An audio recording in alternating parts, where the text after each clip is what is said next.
Allez. Bonjour, bonjour à tous. Je suis ravie de revenir parmi vous, puisque pour moi, c'est un des premiers conseils municipaux, spécial finance. Et en effet, comme vous le savez, mon état de santé ne me permettait pas de faire les gros conseils et les précédents conseils. Voilà 6 mois que je suis en traitement, que ça commence à se stabiliser, même si ce n'est pas terminé. En tout cas, voilà, je voulais vous dire que j'étais contente d'être là. Et c'est doucement vers la reprise. Mais en tout cas, je tenais à remercier vraiment toute mon équipe d'avoir assuré la continuité, et tout particulièrement le premier adjoint, Christian Bondelin, qui a tenu les 3 derniers conseils municipaux, puisque c'était depuis octobre. Voilà, donc pour moi c'est une reprise, et je vous remercie d'être là. Avant de commencer ce conseil, je souhaitais, en ce début de conseil, rendre hommage à M. Panza, notre projectionniste au cinéma Théâtre d'Annie, qui est récemment décédé et qui travaillait pour notre collectivité. M. Panza est né à Marseille en 1951, il a grandi à l'Estac et il avait créé cette association itinérante Ciné Bonne Nouvelle en 1996, presque 30 ans, et il est malheureusement décédé jeudi dernier. Et son inhumation a eu lieu en toute intimité. Voilà pourquoi aussi aujourd'hui il est important de lui rendre cet hommage. Projectionniste de talent, il a animé avec son épouse Huguette, à qui nous pensons fort, les soirées cinéma de Malmort, mais aussi des villages environnants, Sénas, Charleval, Lambesc. Et grâce à lui, Malmort a pu profiter de ces séances de cinéma de plein air aussi, un théâtre de verdure lors des belles soirées d'été. Rodolphe et Julie, les agents du service festivité, ont travaillé en collaboration avec lui sur beaucoup d'événements. Et je pense notamment à la quinzaine italienne, où M. Panza était force de proposition. Et ils ont été aussi très touchés par sa disparition soudaine, comme nous tous. Il nous assurait aussi les représentations pour le collège, avec collège au cinéma, et ainsi que nos écoles communales, puisque école au cinéma existait aussi en partenariat avec l'éducation nationale, de la maternelle jusqu'au primaire. Donc monsieur et madame Panza étaient un couple emblématique du cinéma. Ils avaient pour mission de partager ce cinéma avec nous tous, et cette itinérance a permis à beaucoup de découvrir pour un prix très raisonnable, et c'est un énorme avantage. Ils ont eu aussi le souci de la reprise de l'association, et Ciné Bonne Nouvelle perdurera. Et ça, c'est une bonne nouvelle aussi pour nous. Donc voilà, je voulais ce soir lui témoigner toute notre reconnaissance et souhaiter à Madame Panza beaucoup de courage, qu'elle sache que nous sommes là et qu'ils ont tant donné à la commune que c'est normal de leur rendre hommage ce soir. Voilà. Alors, vous êtes peut-être étonnés par la présence de Madame Ferrafia, donc je vais quand même faire l'appel, et Corinne a fait les signatures, mais après, je propose que, avant de commencer l'ordre du jour et l'approbation du procès-verbal, nous allions directement à la gestion comptable pour laisser Mme Ferrafia nous faire cette présentation et puis pouvoir la laisser partir aussi après. Donc la feuille de présence a circulé. Moi, je n'ai ici les procurations de Roxane Tibaldi qui donne pouvoir à Julien Bonino, et Nadine Pourcin qui donne pouvoir à Philippe Pigné. De Marie Duché. D'accord. À M. Faro ou à quelqu'un d'autre? À M. Faro. Donc, dès qu'elle est validée, on l'inscrit, bien entendu, et c'est tout. Voilà. Donc, remercier ce soir Madame Ferrafia. Merci d'être parmi nous et d'avoir choisi la commune de Mallemort, a retenu l'attention de la DGFiP d'Arles, hein, et elle nous fait l'honneur de sa présence pour nous présenter la qualité des comptes de la commune, la qualité comptable et la gestion d'excellence. Et voilà, elle va nous faire une présentation, mais j'en profite aussi pour remercier, bien entendu, nos techniciens qui sont derrière et notre directrice générale des services, Madame Vergne et Patricia, qui a fait aussi fonction, bien entendu, de directrice des finances pour la préparation de tous ces documents comptables. Et remercier aussi particulièrement le service finance avec Magali Bergin et son équipe, Julien, ainsi que Coraline, qui est au marché public, pour leur professionnalisme et l'engagement au service de la commune, parce que ce sont des personnes de l'ombre, mais essentielles à notre service finance. Voilà, je vous laisse la parole, Madame Ferrafia. Merci beaucoup. Merci pour votre accueil. Et merci d'avoir accepté que je réalise cette synthèse de qualité des comptes, puisque ce n'est absolument pas une obligation. Alors, oui, pour vous dire ce que je fais, d'où je viens, je suis donc conseillère aux décideurs locaux, comme c'était indiqué sur le diaporama. C'est une nouvelle mission de la Direction générale des finances publiques. Je travaille avec Monsieur Laurent, qui est le comptable du service de gestion comptable d'Arles, mais je suis vraiment positionnée sur toutes les missions de conseil financier, conseil budgétaire, conseil comptable, conseil fiscal également. Et donc c'est à ce titre que j'ai réalisé cette synthèse de la qualité des comptes. C'est une synthèse qu'on propose aux communes de plus de 3500 habitants.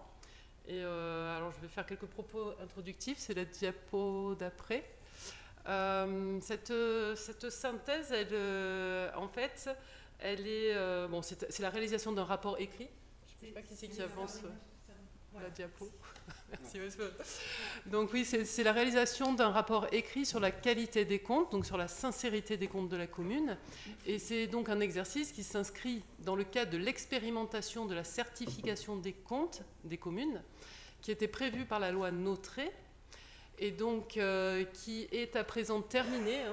Cette expérimentation de la certification des comptes, elle est terminée depuis 2024.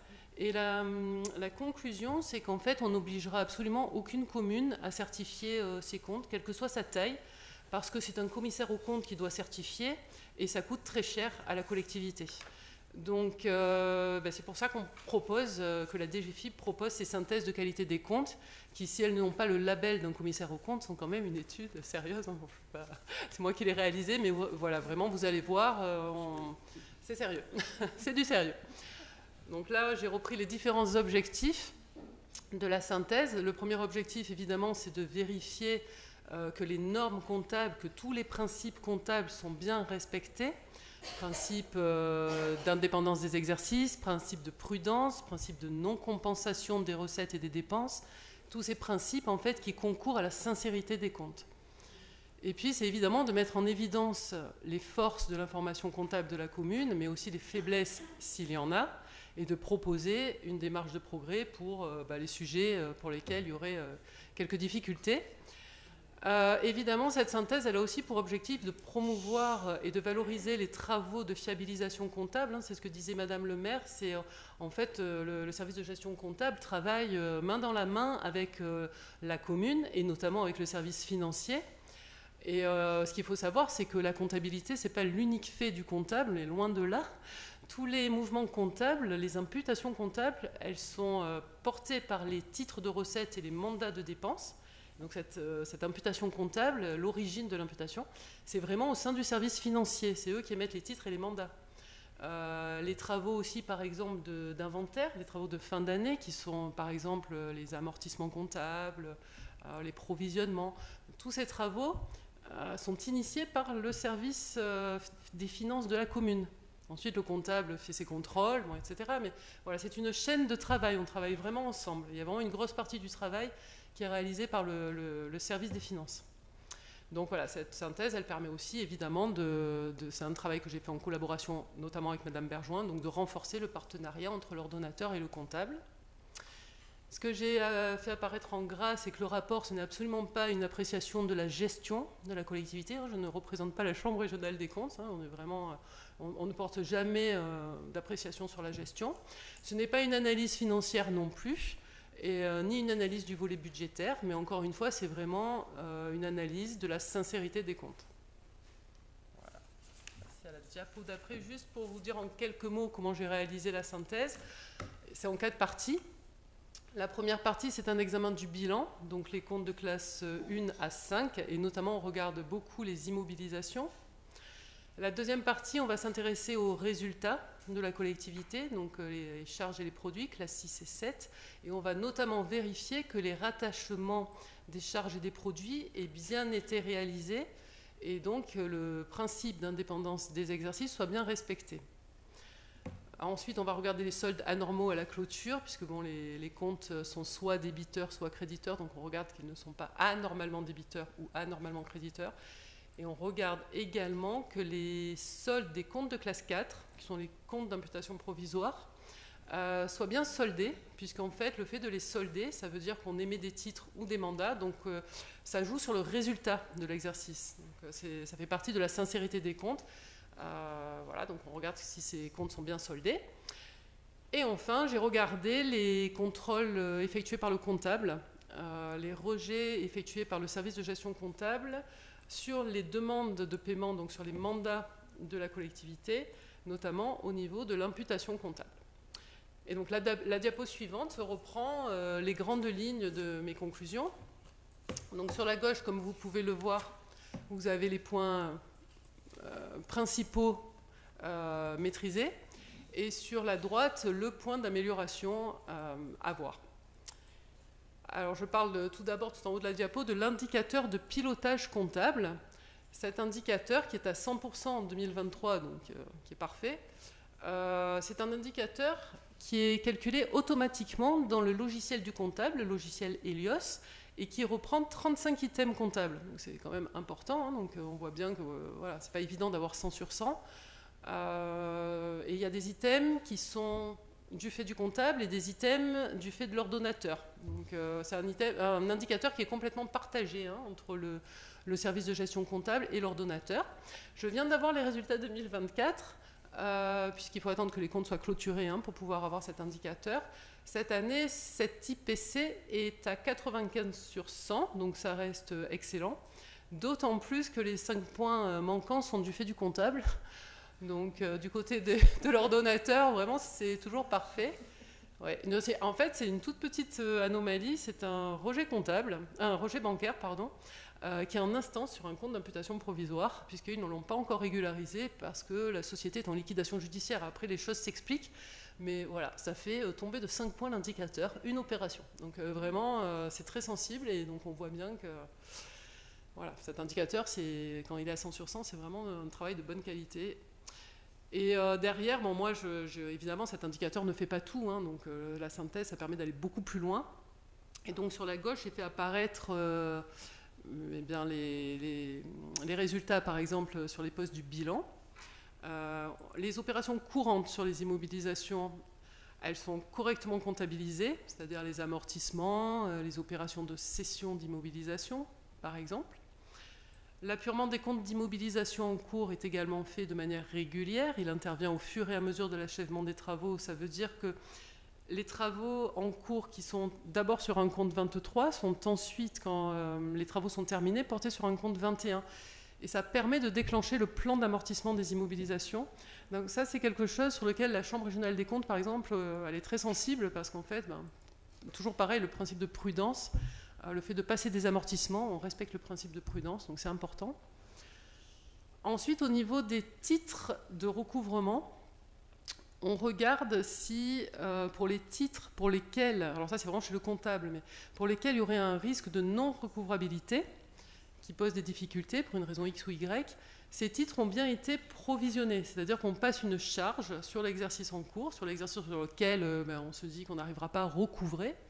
Et donc, on diminue le résultat comptable du fait. Mais c'est important, c'est encore une fois, c'est un principe de sincérité des comptes. Et donc ça, la commune le fait. Chaque année, elle réévalue les dépréciations. Et ensuite, bon, la dernière chose sur le bilan que j'ai noté ici, c'est que sur les emprunts, les écritures comptables sont tout à fait correctes. Sur le résultat, le rattachement des charges et des produits à l'exercice est correctement réalisé, ce qui signifie que le principe d'indépendance des exercices est respecté. Sur les soldes comptables à la clôture de l'exercice, eh bien, le sens des soldes et l'apurement des comptes d'imputation provisoire n'appellent aucune observation. Et enfin, sur le bilan des contrôles donc, effectués par le comptable, aucune erreur d'imputation comptable n'a été détectée sur l'exercice 2024. Donc, voilà, de très bons résultats. Sur le point d'amélioration, en fait, il s'agit de, donc c'est sur le suivi de l'inventaire. Il faut savoir qu'en jusqu'à présent, ça va peut-être changer bientôt, mais jusqu'à présent, il y a 2 états. Un état chez le comptable et un état chez l'ordonnateur. Et ces 2 états sont en plus tenus dans des logiciels distincts. Donc forcément, pour qu'il y ait concordance, je vous rassure, c'est dans toutes les communes que c'est assez compliqué. Bon, ceci dit, à un moment donné, il faut se poser de temps en temps, faire un travail d'ajustement. Mais bon, il faut savoir aussi que les discordances ne portent pas sur tous les comptes d'immobilisation et que les différences ne sont pas des montants très élevés. En fait, souvent, il s'agit de sorties d'immobilisation de l'inventaire qui n'ont pas été prises en compte chez le comptable. Voilà. Ce n'est pas une anomalie très grave, mais il faut quand même, voilà, il faudra quand même veiller à faire ce rapprochement. Voilà, donc en conclusion, évidemment, au vu de tout ce que j'ai dit, on se rend bien compte que la qualité des comptes de la commune de Mallemort est très satisfaisante, hein, et c'est vraiment ce qui a été inscrit sur le rapport. Hein, c'est un rapport qui fait une 15aine de pages, hein, en conclusion du rapport. C'est une situation qui est révélatrice, effectivement, d'une bonne coopération entre les équipes municipales et les services de gestion comptable, le service de gestion comptable d'Arles, et évidemment d'une grande réactivité du service financier, comme le disait Madame le maire. Et moi, évidemment, je remercie, vous remercierez pour moi Madame Berjoin, puisque effectivement, elle a vraiment répondu très rapidement à toutes mes demandes, parce que je l'ai un peu enquiquiné quand même avec ma synthèse. Voilà, puisqu'on pousse quand même les choses assez loin, on essaye d'être le plus juste possible. Voilà. Et je vous remercie, Madame le maire, de m'avoir accueilli, et Madame Verne, bien sûr, hein, avec qui voilà, les rapports sont excellents, et on travaille voilà, main dans la main également. Merci. Voilà. Eh ben, du coup, je crois que c'était important. Hein, c'était noté dans l'invitation à ce conseil municipal. Merci à vous. Alors, c'est vrai que la DGFIP n'habilite pas Madame Ferrafia aux différentes questions. Donc, c'est pour ça que je voulais qu'on le fasse aussi vraiment en ce tout début de conseil. Et je la remercie, puisque on va la laisser partir. Et puis, nous allons poursuivre avec nos rapports et le CFU et le ROB, qui sont les gros sujets de cette séance. Mais avant, bien entendu, approuver le PV de la dernière fois. Merci beaucoup. Je vous dis Merci à vous, hein, vraiment. Merci de ce retour.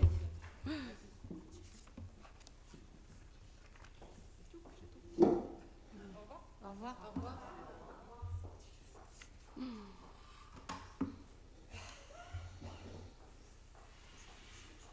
Donc alors, je le disais, nommer Madame à court lui après. Madame Ferrafia, s'il vous plaît. Patricia. Nommer donc Gisèle Guy comme secrétaire de séance, merci. Dire que nous avons 5 rapports, je le disais.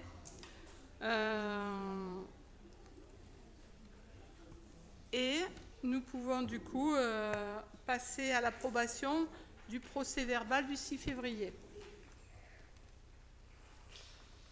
Ça va? Alors, est-ce qu'il y a des questions concernant le procès-verbal du 6 février, avant de passer au vote? Pas de questions? Très bien. Donc, on passe au vote. Qui est contre ce procès-verbal? Qui s'abstient? Et donc, vote à l'unanimité pour le procès-verbal. Donc, le rapport numéro 1, c'est le compte financier unique, budget principal. Et nous allons du coup avoir un diaporama qui va nous aider, parce qu'on sait que c'est vrai, faire une synthèse des finances est toujours un exercice difficile est difficile à vulgariser. En tout cas, je tiens à remercier le service com pour ce diaporama synthétique et très pédagogue. Et comme chaque année, vous savez que ça fait partie d'objets de séance très spécifiques. Pour rappel, nous devons voter le budget avant le 15 avril de l'année concernée. Et nous devons, bien en amont, aussi précéder d'un débat d'orientation budgétaire. Du coup, nous avons fait ce petit aparté sur nos comptes et je pense que c'était important parce que souvent on annonçait 100 sur 100 ou 20 sur 20 et là c'est beaucoup plus concret. Donc le compte unique financier, c'est quelque chose de nouveau. Donc c'est important aussi de dire que c'est l'article 242 de la loi des finances qui prévoit de mettre en ligne un compte financier unique, on va l'appeler maintenant CFU, et au plus tard à l'exercice budgétaire de 2026. Donc comme vous le voyez, là aussi nous sommes en avance, parce que la commune elle est dans cet ordre de marche. On parle de CFU, et en fait c'est la fusion du compte administratif. Avant on parlait de CA, compte administratif, et on parlait de compte de gestion CG. Donc, autre changement, c'est qu'on n'est pas obligé non plus de faire 2 séances et de les distinguer. Le CFU se fait dans une même séance. Je peux donc présider et l'aborder. Par contre, je ne prendrai pas part au vote. Bien entendu, je nommerai mon premier adjoint président en fin de présentation du CFU de cette séance et de ce rapport. Et je ne participerai pas au vote comme l'exige la loi.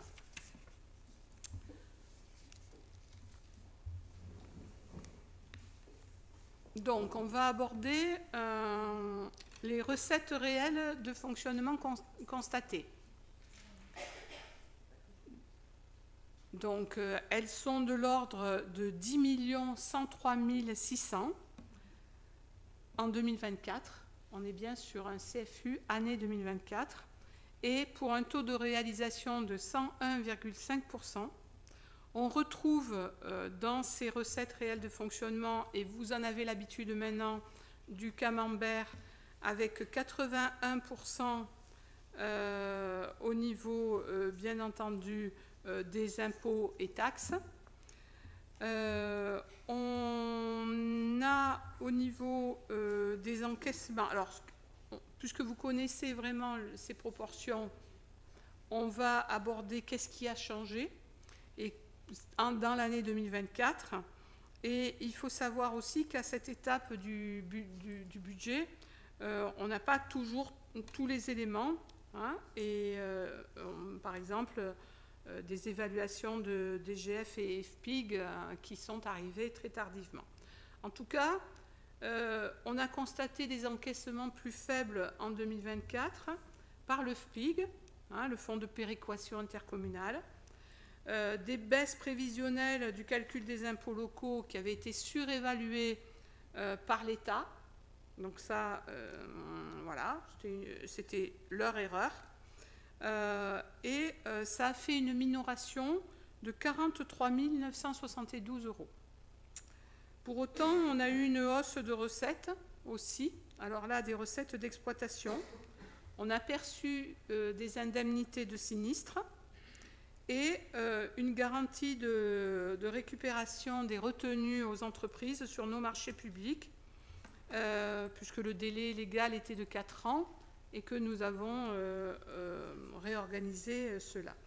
Ainsi, avec nos recettes prudentes annoncées l'an dernier, nous avons un niveau global de réalisation de 101,5% entre minoration et majoration, ce qui nous amène à ce montant-là.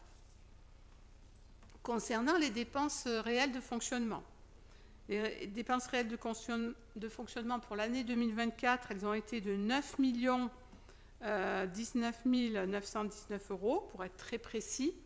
c'est 92% du taux de réalisation et ça annonce du coup un bon niveau de sincérité. Et nous allons détailler dans les slides suivantes, comme nous le faisons habituellement, les charges de gestion courante, les charges à caractère général et la masse salariale. Voilà, 3 axes sur lesquels on fait un petit peu des zooms. Les charges de gestion courante. Pour l'année 2024, c'est 1 077 848. Donc, on peut dire que la commune a tenu ses engagements et les montants aux associations versés en 2024 ont été de 248 000 euros. Nous avons eu une subvention d'équilibre au budget CCAS de 211 185 euros. Nous avons eu la participation à l'OGEC, école privée, de 116 084 contre 95 000 en 2023. Donc vous vous rappelez, on avait fait à ce propos en 2024 une DM, surpris par ce montant un petit peu. Et la participation au CIVU, elle, est toujours à l'identique, 389 410 euros. Et voilà, en résumé, les chiffres les plus importants. Concernant les charges à caractère général, elles sont de 2 626 243 euros et on note une stabilité. C'est-à-dire que dans le chapitre 011, on a un niveau d'exécution stable. Il est quasi identique à 2023, à quelques euros près. Donc, ça concerne l'entretien du domaine public, les taxes foncières du parc communal, les achats de fournitures, le paiement de l'énergie et des fluides, les denrées alimentaires, les coûts des prestations des services, les contrats d'assurance et de maintenance. Pour les charges de personnel, c'est le chapitre 012. Donc, si vous suivez votre rapport, on en est à la page 5, puisque le diaporama suit à peu près le rapport, mais c'est pour ne pas vous perdre de temps en temps. Au niveau des charges du personnel, 55,86% des dépenses de fonctionnement. Donc ça, c'est important de le savoir. Et il faut savoir à quoi concerne l'évolution. L'évolution, elle est adossée à 2 parties. La première sont les décisions gouvernementales. C'est-à-dire que l'État nous a demandé, pour le maintien du pouvoir d'achat, de faire une hausse de 5 points d'indice pour les titulaires et les contractuels, et une hausse de 1 point de cotisation patronale. Donc, bien entendu, on a répondu à cela et ça a fait des sommes importantes. Par ailleurs, nous avons dans notre politique publique recruté du personnel pour le temps méridien, recruté au CIVU. Nous avons consacré, là c'est aussi l'État, avec l'enveloppe dédiée aux élections européennes et la dissolution. Nous avons répondu aux besoins de recrutement de la collectivité et nous avons eu une hausse sensible de la cotisation d'assurance du personnel. Donc tous ces postes justifient une hausse de 10,23% de la masse salariale. Pour autant, nous sommes en dessous des strates, des communes de la même strate, puisque les charges de personnel pour une commune de même strate sont de 58%. Donc en section d'investissement, voilà pour le fonctionnement. En section d'investissement, nous avons des recettes d'investissement de 5,5 millions.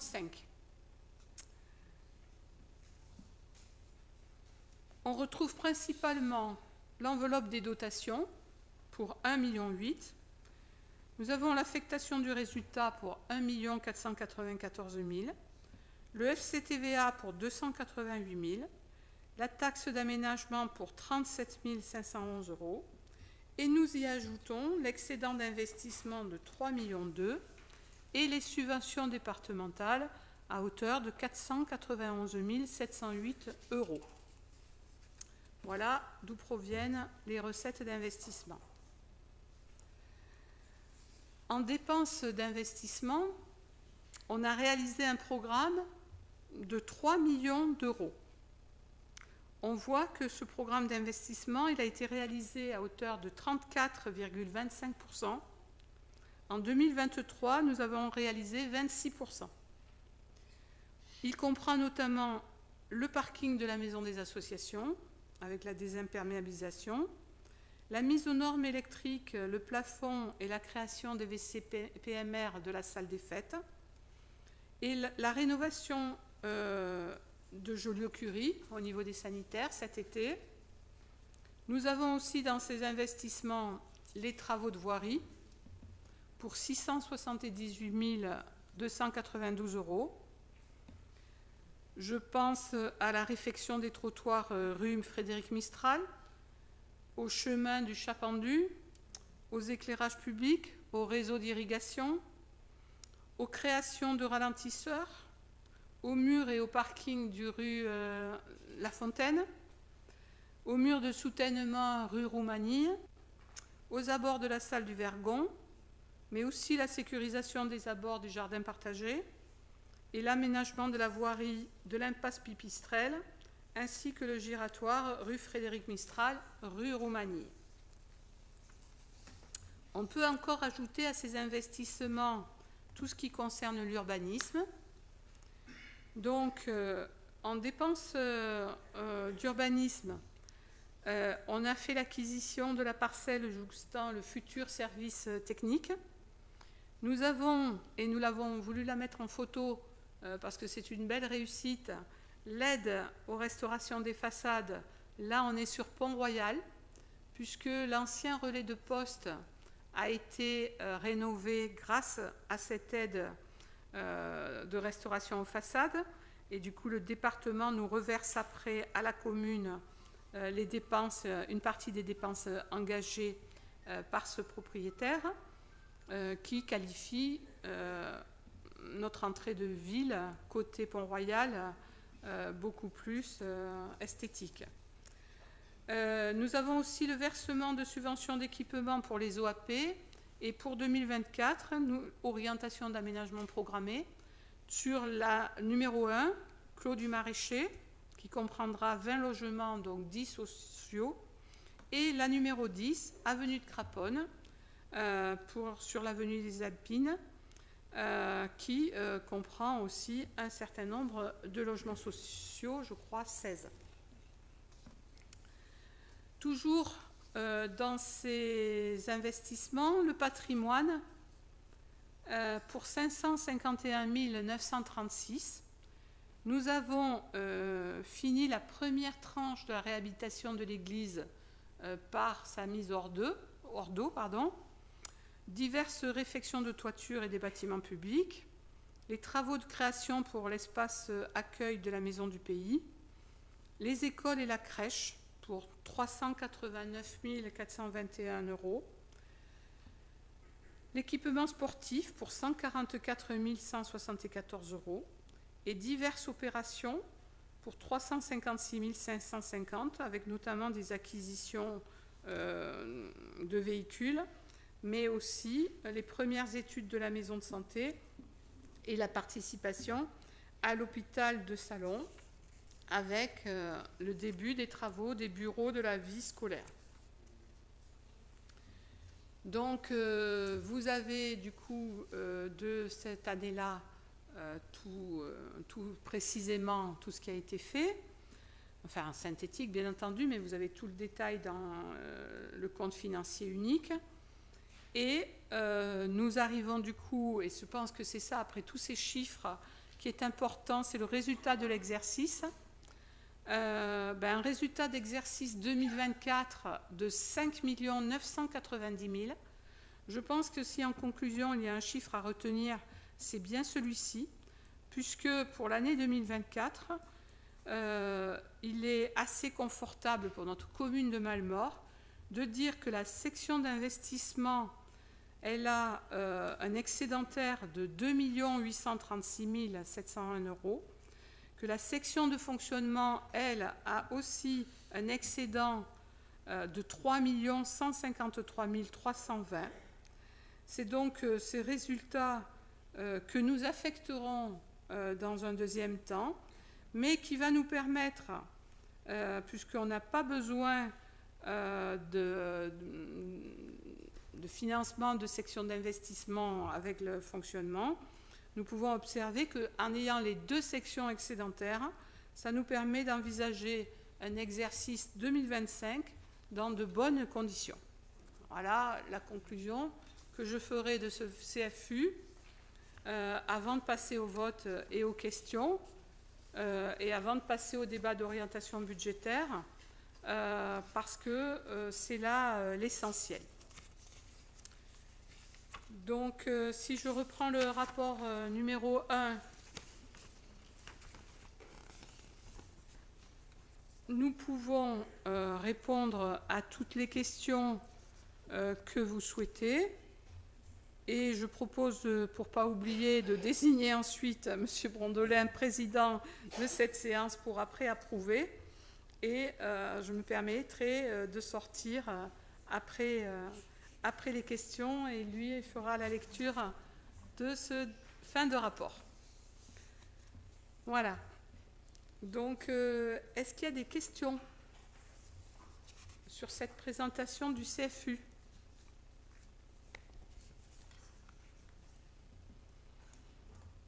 Oui, Monsieur Platon.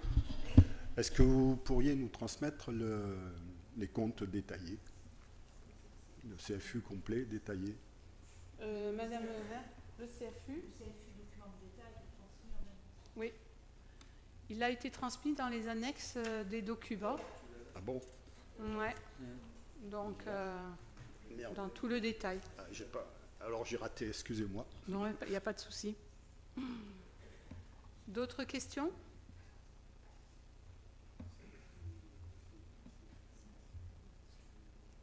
Non? Alors, je désigne M. Brondelin et je vais lui demander de lire et je sors. Hein?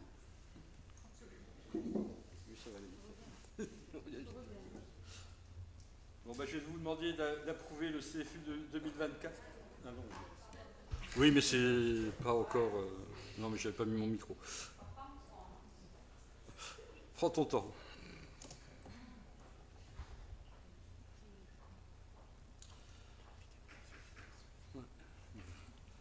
Bon, après avis de la Commission Finance, je vais vous demander d'approuver le CFU 2024 tel présenté dans son rapport et en annexe. D'arrêter, à l'absence de Madame le maire, qui s'étant retirée n'a pas participé au vote, les résultats de clôture de l'exercice inscrit au CFU 2024, dont les montants sont retranscrits ci-après. Donc, résultats cumulés 2024, en investissement 2 836 701,25 €, en fonctionnement 3 153 319,82 €, soit un total de 5 990 021,07 €. De certifier la sincérité des restes à réaliser. Donc, pour le vote, qui est contre? Qui s'abstient? Tiens, parce que j'ai raté la marche. Ah bah oui. Sinon, je ne mets pas en doute les comptes. Hein. Ah ouais. Donc, vote à la majorité. On peut rappeler Madame le maire, si elle veut revenir.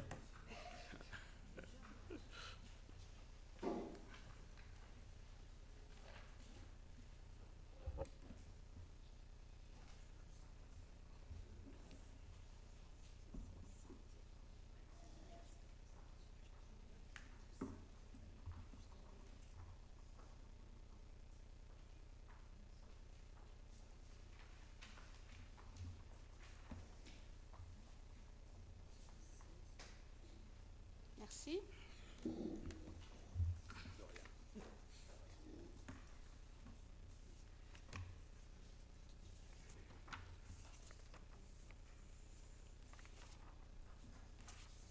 Donc on va passer au rapport numéro 2. Donc le rapport numéro 2, c'est le débat d'orientation budgétaire. Donc là aussi, nous avons un PowerPoint de présentation qui va nous poser les jalons pour 2025 et qui facilitera bien entendu la compréhension de ce débat d'orientation budgétaire, même si on le connaît depuis les présentations, depuis le temps de nos différentes années de mandat. Donc il s'agit bien entendu des indicateurs. Je le rappelle, ce n'est pas encore le budget 2025.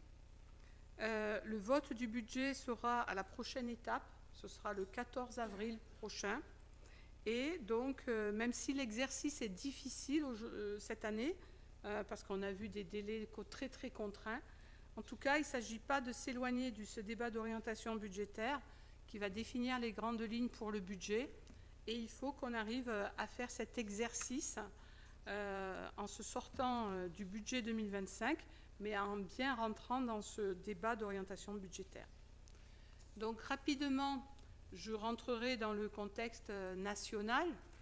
Il est vrai, et c'est pour ça que je parlais aussi en introduction de contraintes, il est vrai que nous avons en cette année 2025 un contexte politique très incertain et qui nous a mis en difficulté, on peut le dire.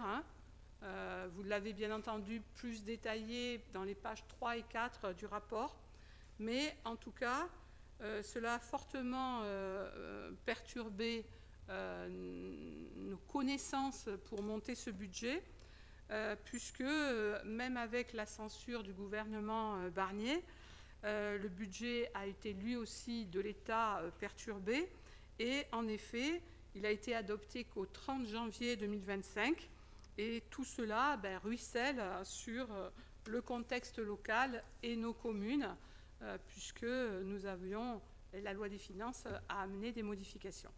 Si on prend plus particulièrement le contexte local, qui nous intéresse plus particulièrement, on a en effet au niveau de la fiscalité locale pour 2025, la seule hausse qui sera, c'est l'État qui va l'initier. Elle va initier en fait 1,7% d'augmentation des bases. Et nous, les taux d'imposition de la commune seront inchangés. C'est bien important de le préciser parce qu'il y a souvent une confusion entre les bases initiées par l'État et ce que fait la commune. Le fonds de compensation pour la TVA, on a eu un temps, et je le disais par rapport au national, d'inquiétude, mais ça restera stable puisque la loi des finances n'a pas finalement changé pour les communes cette compensation TVA. Par contre, nous avons une baisse de l'enveloppe de la DGF, dotation globale de fonctionnement, sur le bloc communal de 4%, qui est aussi à prendre en compte.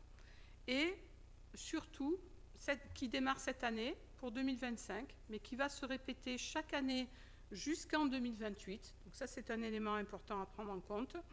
Afin de rééquilibrer les comptes de la Caisse nationale des retraites des agents des collectivités locales, eh bien, le projet de loi de financement de la sécurité sociale pour 2025 prévoit un lissage de 12 points sur les 4 ans. Donc, pour cette année 2025, c'est 3 points qui vont impacter la commune sur ses taux de cotisation, et on le verra encore, un impact sur la masse salariale. Donc voilà un peu un contexte local pas très réjouissant, à part la bonne nouvelle du FCTVA qui nous aurait aussi encore pénalisé. Le reste, c'est tout des annonces pas très positives.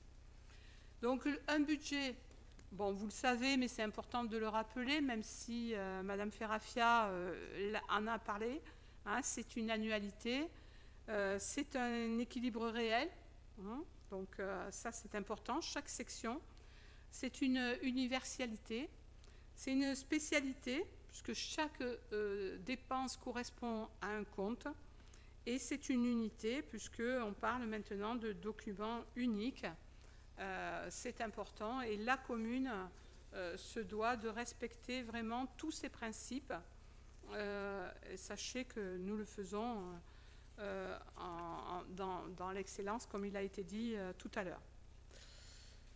Les recettes réelles de fonctionnement. Donc, pour l'exercice 2025, on prévoit des recettes de 10 053 435 €. Vous le savez, la grosse part et le 82%, c'est la fiscalité directe, avec les taxes locales, mais aussi l'attribution de compensation de la métropole et les autres taxes de type taxe locale d'électricité, taxe de mutation, taxe de séjour, etc. Ensuite, les autres pourcentages, ils sont tout petits par rapport à celui-là. Hein. Donc, on a des participations pour 6,28%. On le disait, c'est la DGF et le FCTVA. On a des produits de service pour 7,15%. Ça, ce sont les entrées piscines, la cantine, l'arrosage, le droit de place sur le marché, les concessions de cimetières. Voilà, 7% de nos recettes. Et après, autres taxes produits de gestion courante, c'est pour 3,43%. Ce sont les locations immobilières et les baux que l'on a mis. Et enfin, pour 0,99, des remboursements des rémunérations.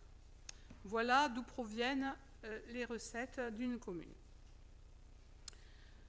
Concernant l'évolution du produit fiscal, je le disais, une hausse de l'État sur les bases de 1,7 cette année. Donc, ce sera la seule ressource de la collectivité qui apportera un petit peu plus. Concernant les recettes fiscales, on table sur 8,2 millions d'euros, essentiellement les reversements de la métropole pour 3 840 000 et autres ressources fiscales de 1 million, les taxes locales de 3 325 000 et autres ressources fiscales de 1 078 000. Donc, en fait, dans ce ROB, on le disait tout à l'heure dans le CFU, quand on est arrivé à 101,5%, c'est parce qu'on est toujours prudent sur nos recettes. Pourquoi ? Parce qu'il y a beaucoup d'aléas et qu'on ne sait pas encore pour cette année qu'est-ce que rapportera les droits de place, par exemple, les taxes sur les pylônes électriques, les taxes sur la consommation électrique, les taxes de séjour, les droits de mutation. Il faut toujours cette précaution et cette prudence face à l'incertitude, par exemple pour les droits de mutation des ventes immobilières. Alors c'est toujours du bonus après et toujours plus agréable d'avoir des bonnes nouvelles que des mauvaises. Je prends par exemple la dotation globale de fonctionnement.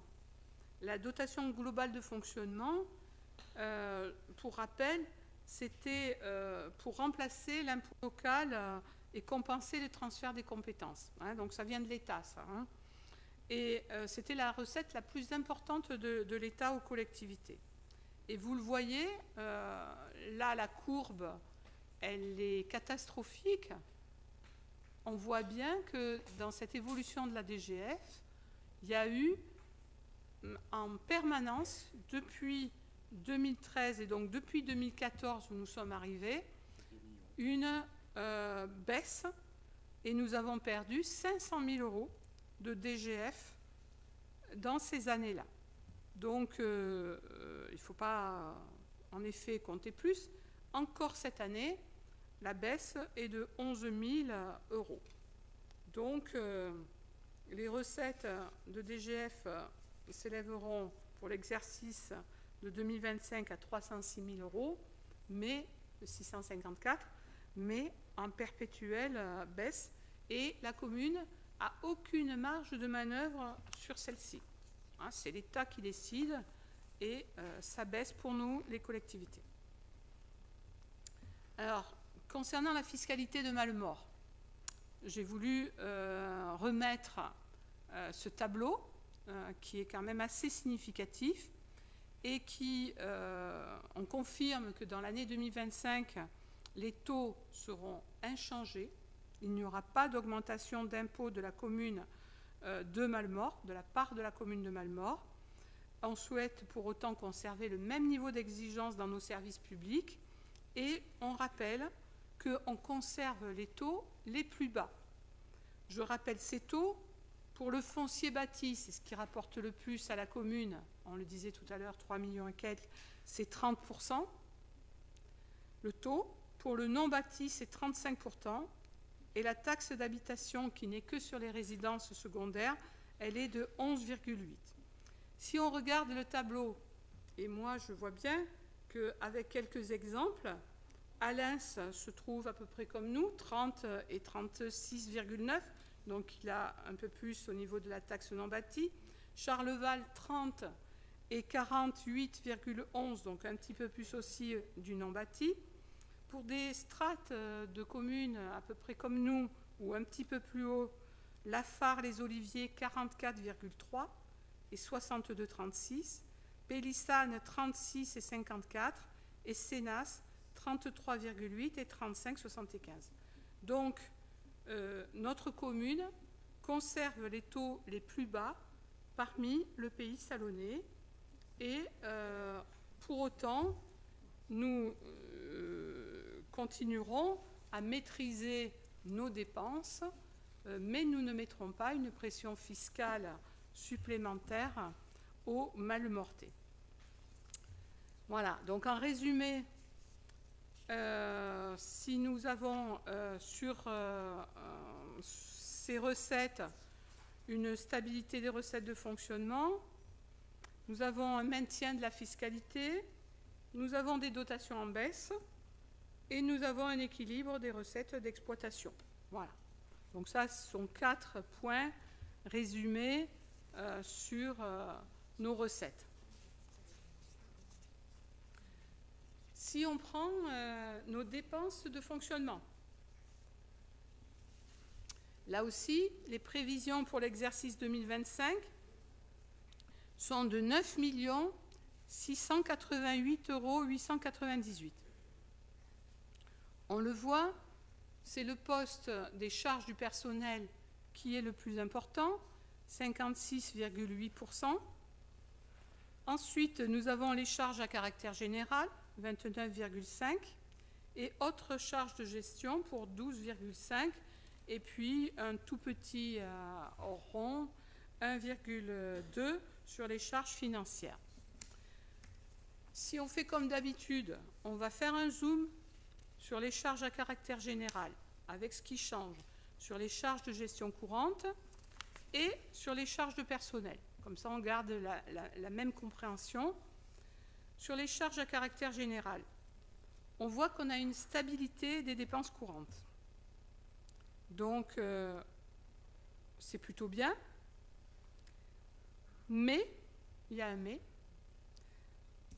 dans cette stabilité des dépenses courantes, alors que nous avions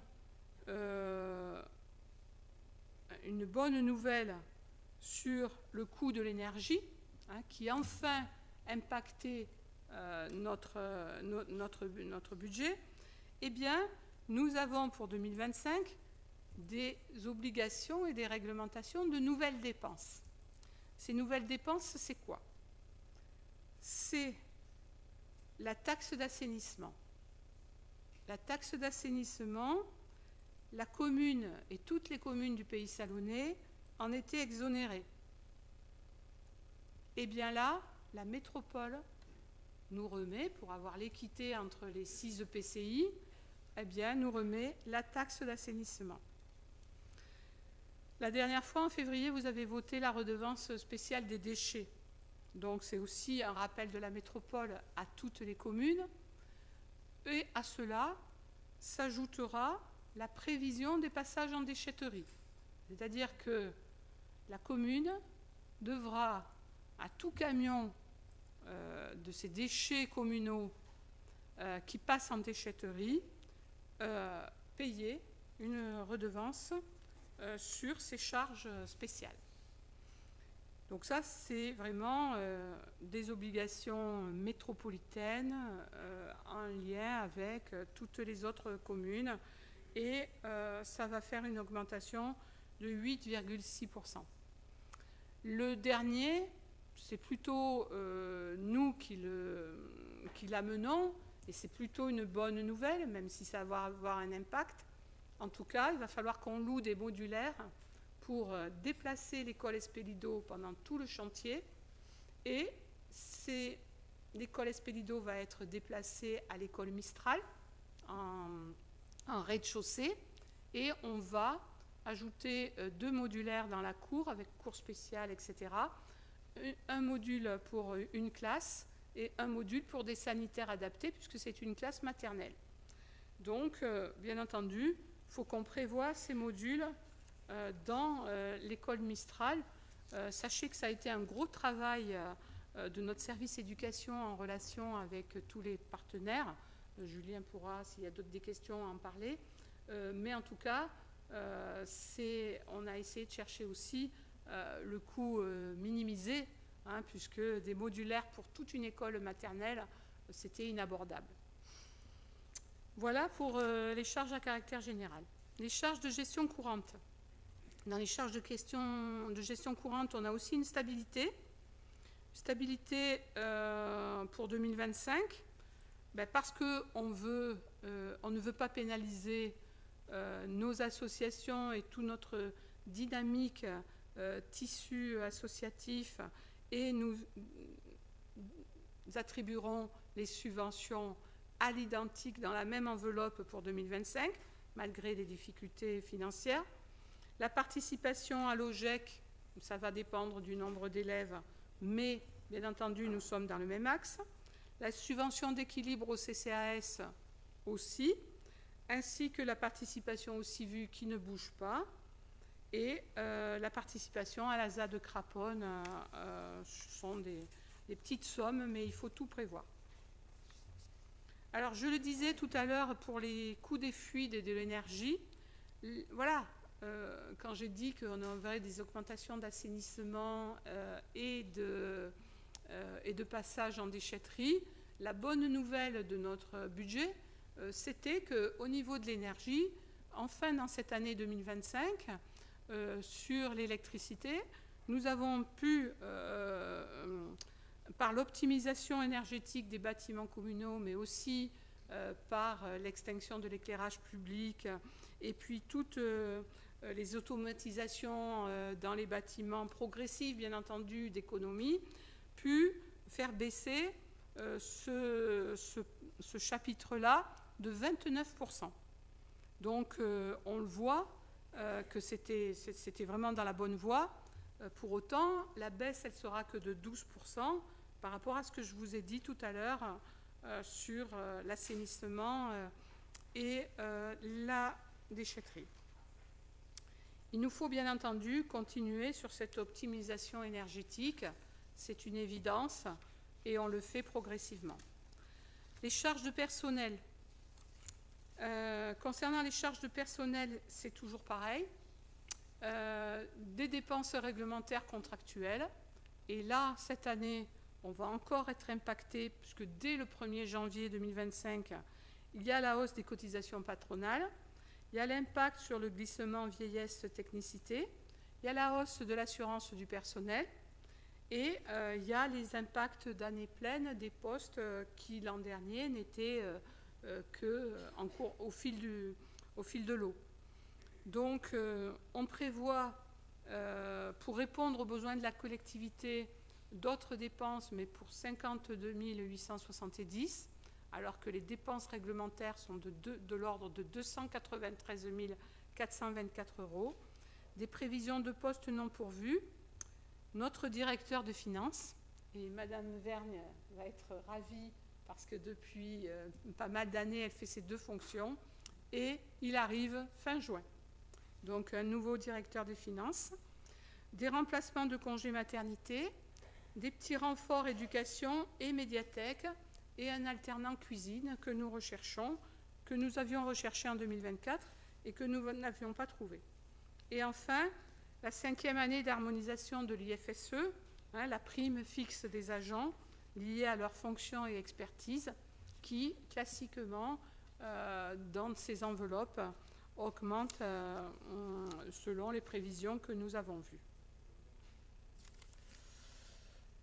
Donc, les axes d'optimisation des dépenses, je l'ai dit, c'est l'optimisation énergétique des bâtiments publics, puisqu'on voit que ça fonctionne et il faut y aller encore. La mise en concurrence systématique de nos achats, on voit que là aussi, on fait des économies et maintenant, on est bien staffé pour cela, notamment au niveau des postes marchés publics. Le recours aux réalisations en régie, c'est important, et autant que possible, avec le personnel que nous avons, nous y allons. Et la poursuite d'une rigueur comptable garantie d'une gestion de qualité sur chaque dépense et regardée bien à propos.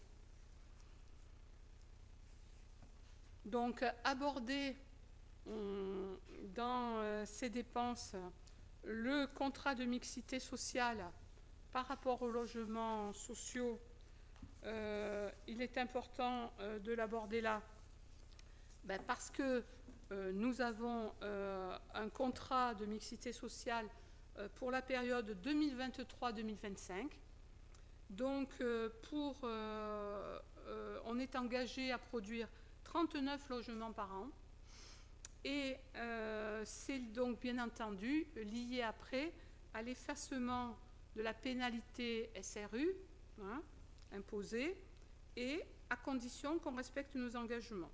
Donc actuellement, Malmort compte 305 logements sociaux, ce qui nous amène à un pourcentage au 1er janvier 2024 de 9,98%. Vous savez que la loi et la règle, c'est 25%. En 2024, nous avons construit 44 logements, et c'est bien notre volonté de montrer que nous sommes actifs dans cette production qui nous permet de ne pas avoir la pénalité de 180 000 €. Elle est énorme. Pour autant, nous sommes sortis de la carence et nous n'avons pas eu de majoration. Donc, il faut savoir que d'autres communes qui ne montrent pas cette volonté ou qui n'y arrivent pas pour différentes raisons ont, eux, cette année, eu énormément de majorations, x2, x3, x4 par rapport à leur pénalité. Donc, les 44 logements de l'année 2024, c'est 15 logements au hameau de Florent, c'est 14 logements au Clos des Lucioles, et c'est 15 logements au Pipistrel en habitat participatif. En 2025, nous avons des programmes en cours qui vont nous permettre de démontrer tout le temps notre dynamique là-dessus, avec 60 logements attendus pour 2025.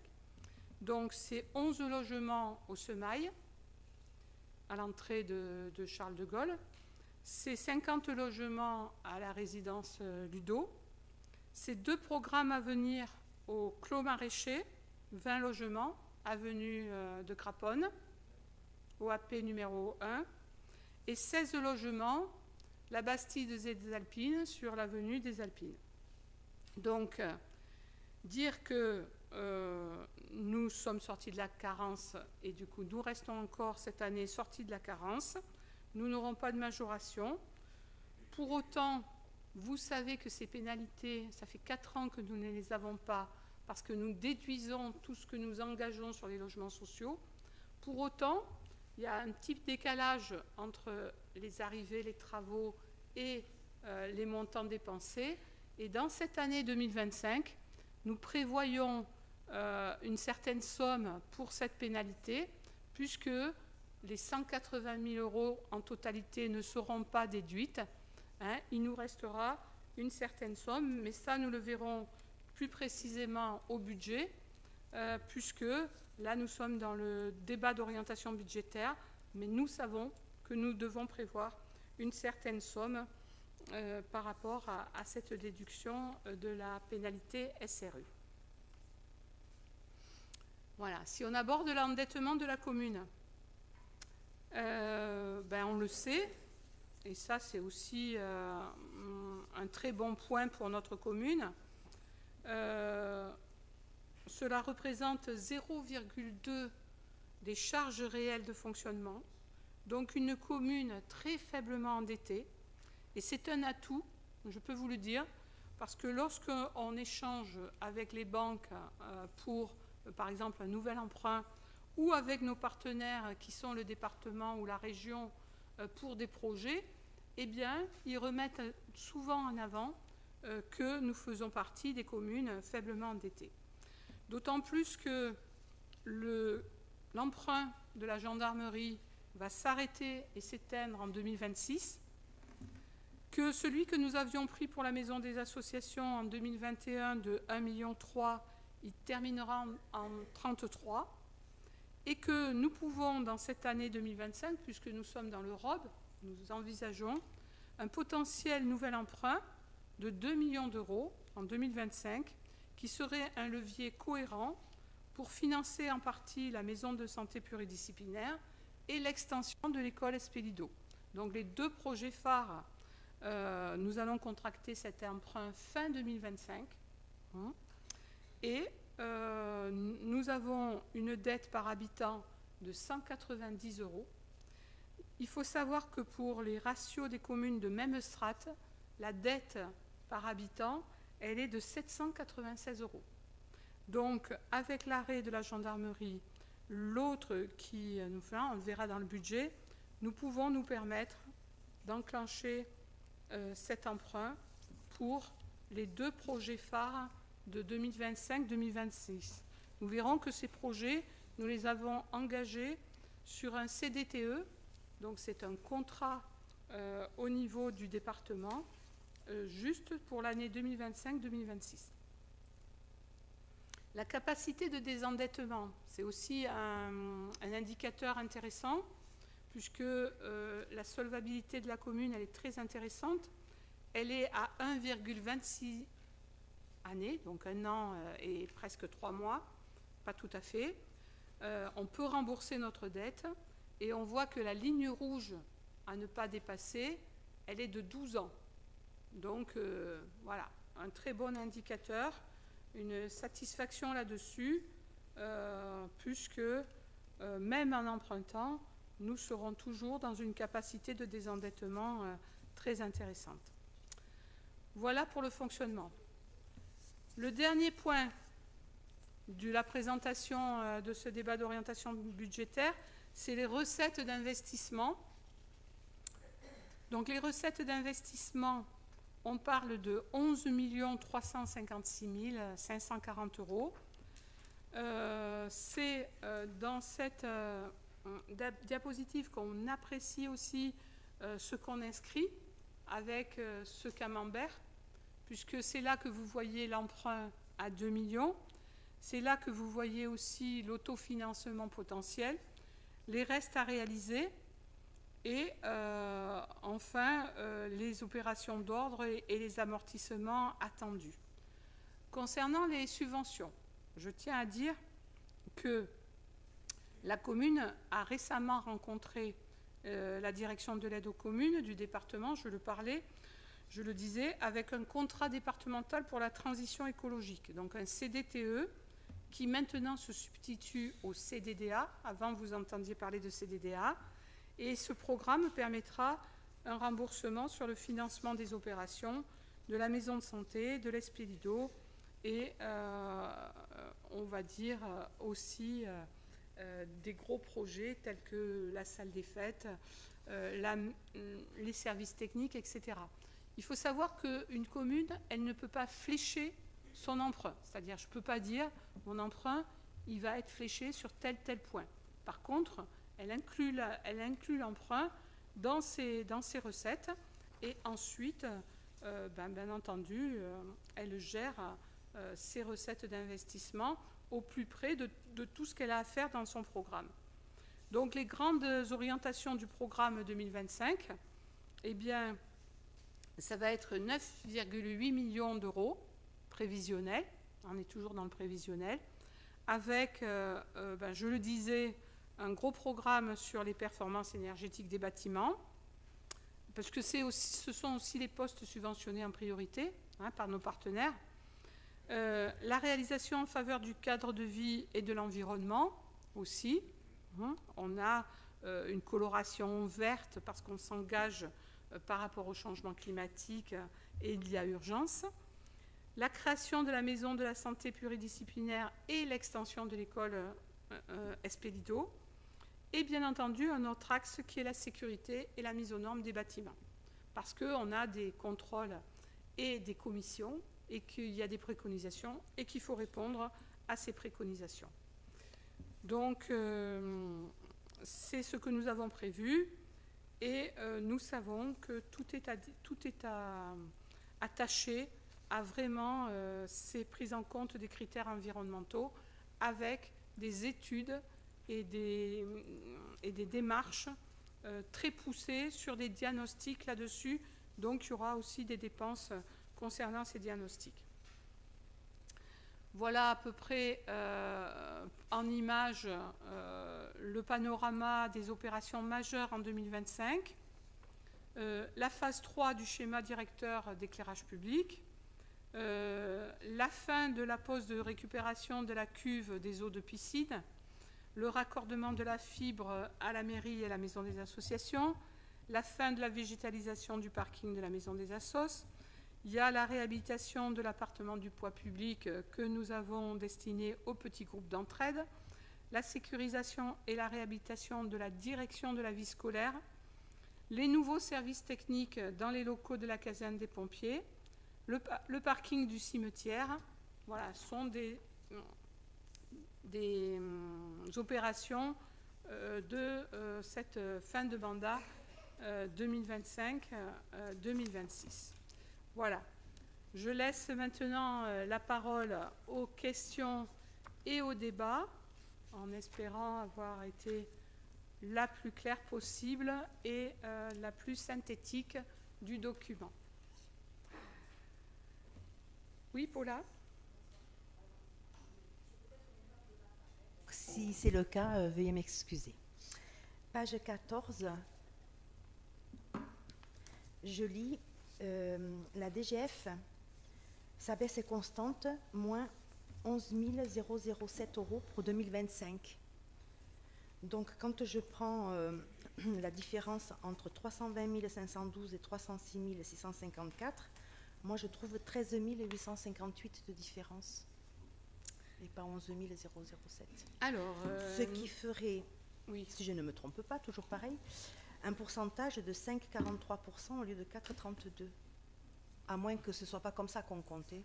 Non, mais je vais me tourner vers ma directrice générale des services et par rapport à ces éléments, on est dans du détail là, mais en effet, tout est à signifier si c'est le cas. Ouais. Donc, les détails font les plus grandes théories. Madame Vergne ? Oui, c'est sans doute une erreur, tout simplement. On est sur des orientations, la DGF n'a pas été notifiée, mais pour autant, la différence aurait dû être exacte. Ce n'est pas le cas, mais ce n'est pas significatif en réalité. La DGF baisse inéluctablement. Donc là, c'est 13 858 au lieu de 11 007. Et le pourcentage, sauf erreur de ma part, serait de 5,43% au lieu de 4,32%. Possible, mais ce n'est pas gênant, ça n'est pas, voilà, ce qui est le plus formel. Mais en effet, peut-être c'est une erreur. Non, parce qu'on est dans l'Europe et du coup, voilà, on est aussi dans des éléments qu'on n'a pas, je le disais en début, c'est toujours des éléments qu'on n'a pas précisément. Et après, ça va être au budget de 2025 où les chiffres vont être exacts à partir de ce que nous a donné. Mais c'est une erreur qui a été notée et qu'on inscrit, bien entendu, dans ces questions sur ce DOB. Est-ce qu'il y a d'autres questions sur ce débat d'orientation budgétaire ? Monsieur Faraud ? J'en ai quelques-unes. Alors c'est assez technique. Quel sera l'impact, si vous avez le chiffre déjà, ou une prévision, de l'augmentation du taux de cotisation de la CNRACL qui passera de 31,65 à 34,65 en 2025? Je crois que vous l'avez évoqué. Est-ce qu'on sait à peu près quel est le coût que ça va entraîner le plus pour la collectivité? Augmentation. Non, je ne l'ai pas là. Mais ça peut être dit, puisque en gros, en 3 ans, on va prendre 10%. Donc, oui, bien sûr, mais c'est prévu. Malheureusement, on est obligé de le prévoir. Pour autant, c'est vraiment au vote du budget que ces sommes seront affichées. La hausse CNRACL sera affichée. Et du coup, la prévision qui en est faite d'une augmentation linéaire de 3% pendant 3 ans, après, la prévoir à l'avance, sachant que la masse salariale évolue chaque année, c'est compliqué. On va pouvoir la calculer sur 25, au niveau du budget 25, mais avec le glissement habituel et normal de la masse salariale sur les années d'après, le chiffre exact, on n'aura pas. Mais on sait déjà qu'il y a un impact de 10% sur cette cotisation-là. Oui. D'accord. Ensuite, comment la commune envisage-t-elle de gérer le point d'indice qui a été gelé et la suppression de la JPA en termes de ressources humaines? Ça va être un point un peu chaud, j'imagine. Un peu faux? Chaud. Chaud. De toute façon, ça nous est imposé, hein, monsieur. Je sais bien, mais... Donc en fait, comme on le disait tout à l'heure, comment on le gère? C'est facile à répondre, c'est qu'on a des obligations de l'État et on a vu que les obligations pour 2025, elles se chiffraient à peu près à 230 000 €. Et après, on a ce que la commune engage aussi par rapport à son personnel, etc. Eh bien, c'est la contrainte. Nous, l'État, c'est 230 000 par rapport au point d'indice, le glissement, etc. Et nous, la commune, eh bien, c'est 50 000. Voilà, on n'est pas dans le même rapport. Et il n'y a que ça qui peut faire qu'on reste aussi encore dans une gestion comptable maîtrisée au niveau de notre masse salariale et le plus avec le personnel bien entendu nécessaire. Et à un moment donné, on ne pourra pas non plus contraindre, on n'a pas pléthore de personnel. En tout cas, c'est une des pistes qu'on fait. Et notamment, mais ça aussi c'est bien aussi pour notre jeunesse, voilà, l'accompagnement avec l'alternance, mais on continue au niveau des jeunes aussi les emplois d'été. Voilà, on a une volonté d'être au plus près de ce personnel qui est nécessaire à la commune, tout en contraignant, parce que on sait bien que cette masse salariale, elle a tendance à exploser avec tout ce qu'on nous impose. Alors, autre question sur un peu le même... un autre sujet. Comment la commune compte-t-elle s'adapter au ralentissement de la croissance économique qui est prévu pour 2025? Il me semble qu'on prévoit 1,2 d'après les chiffres qu'on a annoncés, selon la Banque de France. Et on a déjà vu que l'année dernière, la fiscalité commençait à diminuer en termes de rentrée fiscale. Il y a une tendance à un tassement, voire une petite baisse. Il semble que ça risque de continuer comme ça. Et en même temps, on va quand même avoir une inflation qui risque de ne pas être négligeable. Alors elle a baissé, certes, mais elle sera toujours là. Au global, quelles sont les pistes que vous avez, hormis, bien sûr, on a vu la baisse de l'électricité, mais quelles sont les pistes envisagées en termes d'économie et de...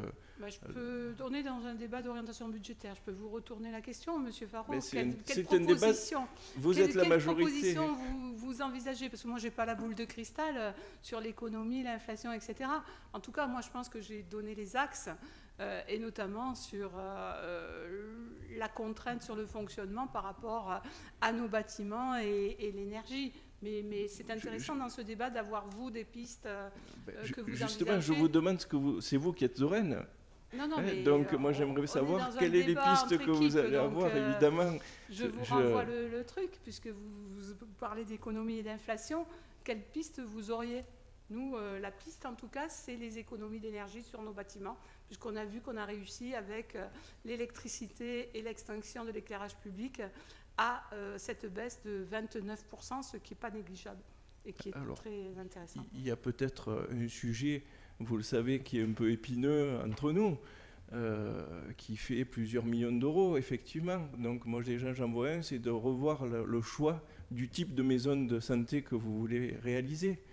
Donc j'y reviens encore, hein, mais plus de 6,5 millions d'euros, le coût de la démolition, le coût d'achat des bâtiments, etc. Quand on voit le prix au mètre carré, c'est assez hallucinant. Donc effectivement, moi je vois une piste pour l'année, c'est de revoir la politique que vous avez engagée sur ce projet, parce que sur le reste, effectivement, on peut avoir des convergences.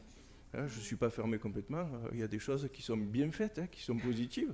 Mais sur celui-là, vous savez qu'on s'achoppe. Oui, non, mais voilà. On n'a pas les mêmes idées, je l'ai expliqué. Voilà, mais là, on n'est pas en fonctionnement, on est en investissement. Non, mais on est sur 2025, on est sur une orientation. Donc ça fait partie des orientations. Oui, c'est normal qu'on en débatte. investissement. Vous me demandez mes propositions, voilà une déjà.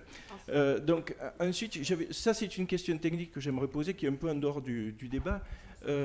J'ai vu qu'on avait fait un marché à procédure adaptée concernant la démolition des bâtiments qui sont actuellement là où va y avoir la future maison de santé. Comment ça se fait qu'on ne l'a pas intégré dans le marché qui a été passé, qui a été fait, alors que c'est au même endroit, c'est la même chose? Non, c'est pas du tout la même chose. C'est un permis de démolition. Ouais. Un, c'est un permis de démolition, l'autre, c'est un permis de construction. C'est pas du tout le même marché. Et on n'est pas obligé de... Là, on doit démolir des bâtiments. On a lancé un marché pour la démolition. On n'a pas... ça aurait été beaucoup plus compliqué de mettre les deux ensemble. On aurait été tenu par beaucoup plus de réglementation, si ce n'est que le temps entre les deux. Donc, voilà, on a lancé un premier marché où il a été répondu. Parce que le problème, c'est que des sociétés qui démolissent et qui reconstruisent. On l'a vu avec la maison des associations, quand il y a une immobilisation pour des raisons quelconques de chantier, ça coûte très cher. Et on l'a subi avec le Covid. Et voilà, là, c'est un marché qui sera terminé. Donc, il n'y aura pas de continuité, il n'y aura rien. Ce marché-là, il sera fini. Et après, on passera au deuxième marché, c'est tout.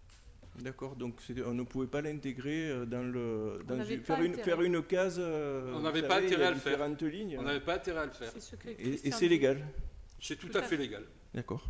Ok. C'est un marché de démolition qui est tout à fait légal. D'accord. Qui a aucun rapport d'ailleurs avec la construction de la maison de santé. Ah bon, on ne va pas faire la maison de santé à cet endroit-là. Mais on la fera, mais rien ne nous y oblige. Là, on est sur un marché de démolition avec un permis de démolition. Sur le permis de démolition, on ne dit pas ce qu'on construit. C'est vous qui l'avez dit quand vous avez attaqué le permis, que c'était parce qu'on voulait construire la maison de santé. Mais nous, c'est un permis de démolition avec deux bâtiments à démolir, c'est tout. D'accord. Voilà. Il n'y a que vous. Très bien. Il n'y a que vous, en faisant votre attaque au permis, qui avez dit que... Ça s'appelle un recours, monsieur le premier adjoint. Oui, c'est un recours. Et c'est légal. Oui, et quand c'est abusif, c'est très cher. Mais qui n'est pas très cher, vous avez l'habitude. Non, pour vous.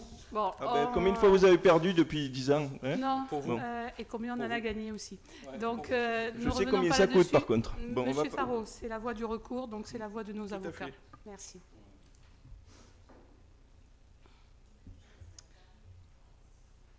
D'autres questions? Eric, oui.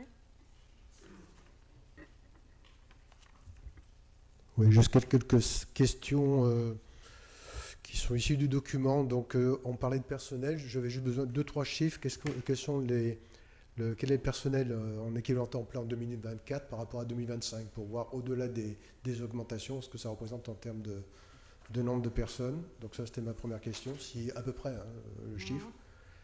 On a évoqué le contrat de mixité sociale. La production du nombre de logements, elle découle de tout un travail qui a été fait en amont. Moi, je me pose la question sur la nécessité de continuer à produire des logements sociaux. Quelle est la capacité de la production dans les 5 à 10 ans? Parce qu'on avait une capacité, des possibilités jusqu'à maintenant. Comment ça va se poursuivre? question anecdotique sur la solvabilité, 1,26, ça donnera quoi avec l'emprunt? J'imagine que ce sera un petit peu plus élevé, mais dans les mêmes proportions. Tout à fait. À confirmer. Alors, page 26 du document, j'avais deux phrases que je ne comprenais pas trop.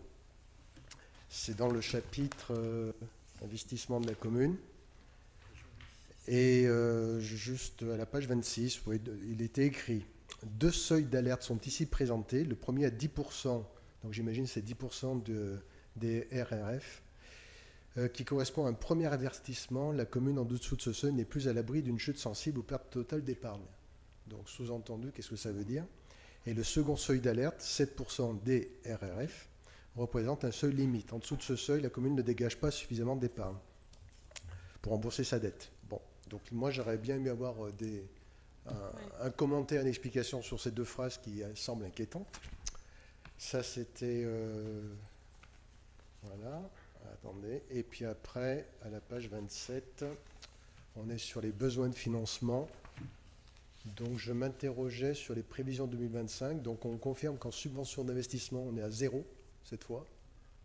C'est ce qui est écrit dans le tableau, hein, c'est ça, 0. Alors que chaque année, on avait quand même des subventions qui fluctuaient entre 400 et 1 million, entre 2022 et 2024.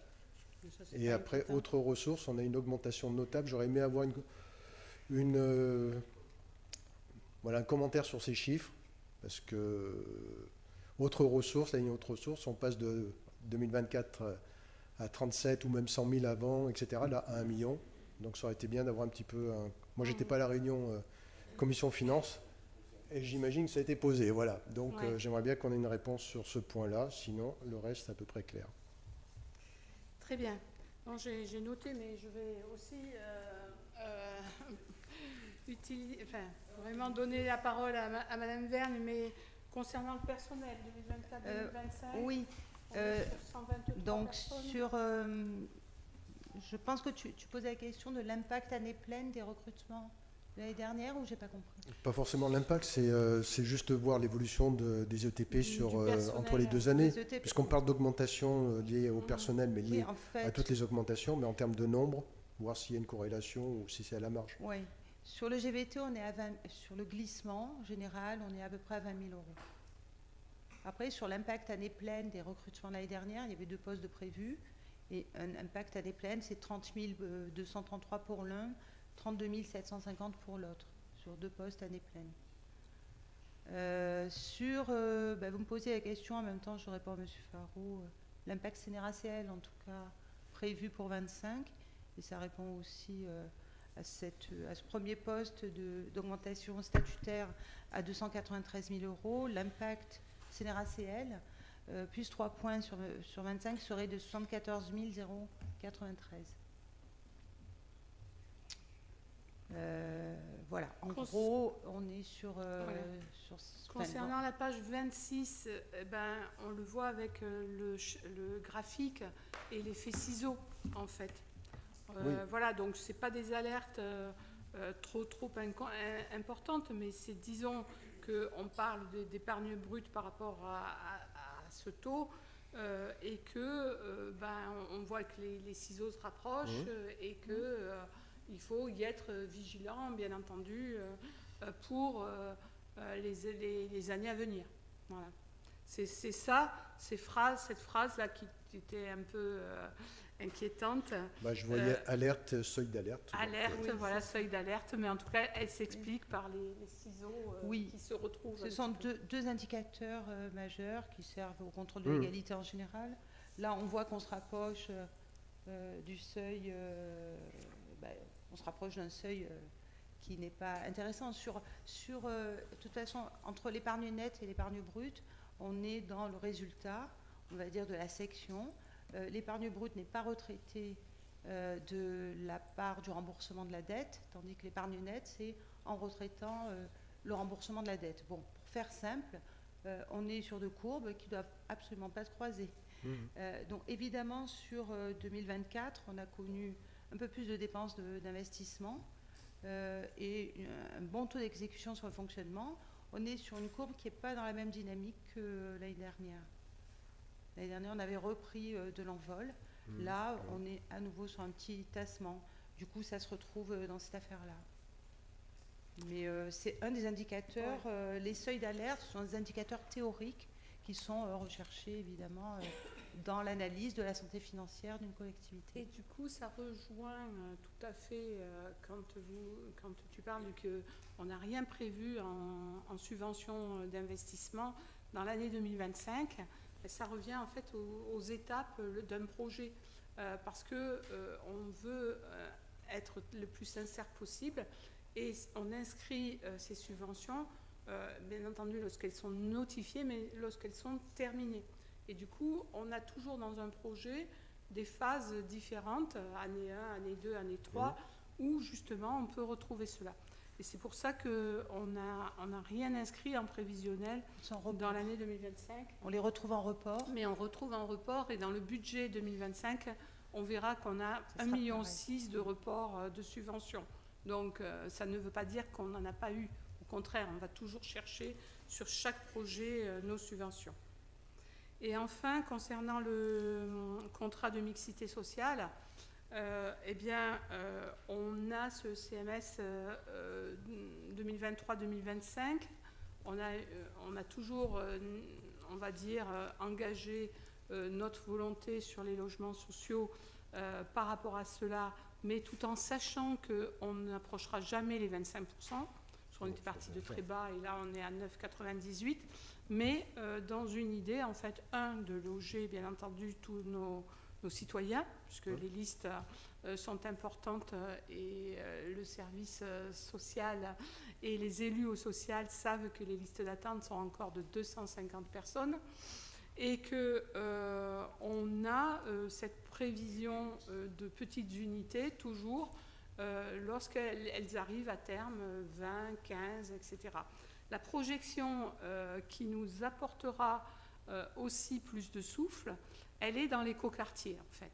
Et dans le CMS, on l'a inscrit de façon à ce que cet écoquartier qui apportera un certain nombre de logements sociaux, parce qu'on n'a plus de possibilités ailleurs, dans les OAP de centre-ville, etc., qui sont pratiquement toutes terminées, et celles qui ne le sont pas sont des propriétaires qui ne veulent pas vendre ni à des promoteurs, ni à la commune, etc.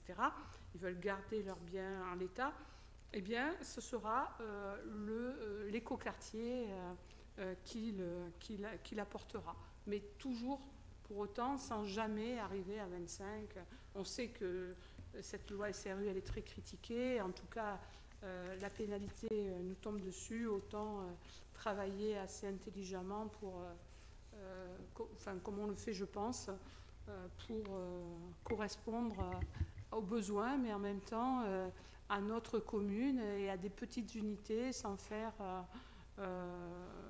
des grands quartiers trop stigmatisés là-dessus. Voilà. Oui, bon, la question c'était ça, c'est est-ce qu'il y a une continuité qui évitera que tout d'un coup la pénalité de nouveau augmente, en fait, c'est ça? Bien sûr. Parce que là, on avait une capacité pendant 10 ans, là, ça veut dire que ça repose uniquement sur ce secteur-là, sur cet écoquartier. En grande partie, parce qu'après, ça reposera sur les autres OAP, parce que si on voit les OAP, il en reste encore 3 qui, pour le moment, n'ont pas de volonté des propriétaires. En tout cas, nous, dans le PLU, on l'avait prévu et c'était une prévision sur le très long terme, là-dessus. Voilà.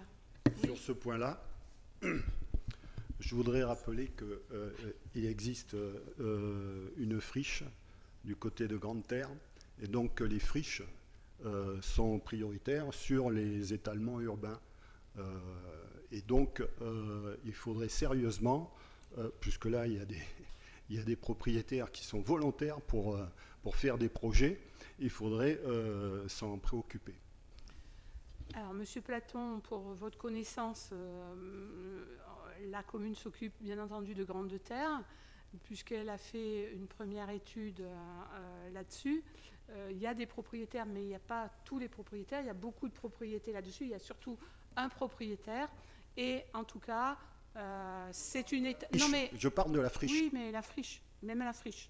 La friche, elle est inclue dans une OAP plus importante. et elle dépendra du PLUI, puisque vous le savez aussi, bientôt les communes du Pays Salonnais seront tenues à ce PLUI intercommunal.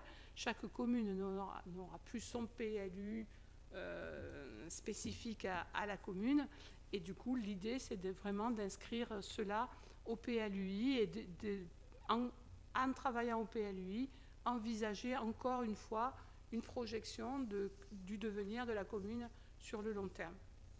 Voilà. Légalement, c'est prioritaire.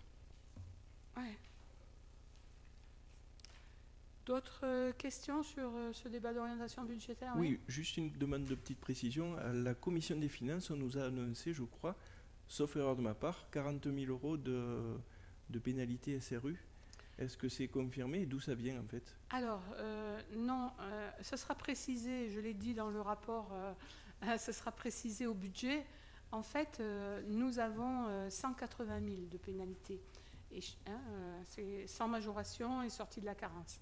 Donc, et chaque année, le préfet reçoit de notre part ce que nous avons engagé pour les logements sociaux. Je prends par exemple une voirie, Enedis, un branchement Enedis, des subventions d'équipement à nos bailleurs sociaux, et ils le déduisent de la pénalité. Et là, cette année, la déduction, pourtant il y a 110 000 des années précédentes, elle n'arrive pas à 180 000. Donc il y aura 50 000 de pénalités SRU là-dessus. Et c'est pour ça qu'il faut très anticiper, et comme ça peut se cumuler, c'est vraiment un travail d'anticipation sur les futurs projets, comment on aide ou pas, mais en le justifiant pour ces pénalités. Voilà. Mais surtout, cela, c'est lié à la carence et à la majoration. Donc, c'est vrai que c'est un travail, on ne le voit pas obligatoirement, que fait le service urbain de ce tableau d'anticipation pour éviter d'être pénalisé. Cette année, les communes des Bouches-du-Rhône ont eu un maximum de majoration sur la pénalité SRU. Je suis assez contente que Malemort ne s'en trouve pas inclus. Voilà.